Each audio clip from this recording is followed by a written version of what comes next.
আজকে বানালাম mister mango. Hello guys, আসসালামু আলাইকুম। আশা করি সবাই ভালো আছেন, আমিও ভালো আছি।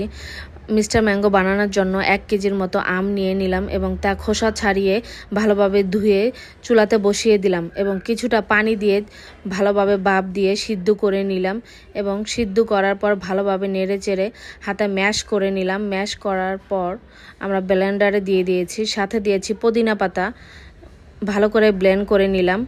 তারপর একটি পাত্রে কিছু চিনি নিয়ে এবং তাতে পানি দিয়ে ভালোভাবে শিরা বানিয়ে নিলাম এবং সাথে দিয়ে দিলাম ব্লেন্ড করা মিস্টার ম্যাঙ্গো এবং 5 ফোড়নটি ভালো করে ভেজে নিলাম এবং তা দিয়ে দিলাম মিস্টার ম্যাঙ্গোতে এবং ভালো করে নেড়ে চেড়ে নিলাম। সাথে কিছুটা ফুড কালার দিয়ে দিয়েছি এবং ভালোভাবে নেড়ে নিতে হবে।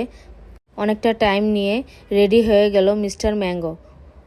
এটি অনেক দিন সংরক্ষণ করে রাখা যায় এবং তৈরি করার জন্য আমরা একটা গ্লাসে বরফ নিয়ে নিলাম, চিয়া সিড নিয়ে নিলাম, সাথে দিয়ে দিলাম ম্যাঙ্গো এবং সাথে দিয়ে দিলাম পরিমাণ মতো কিছুটা লবণ।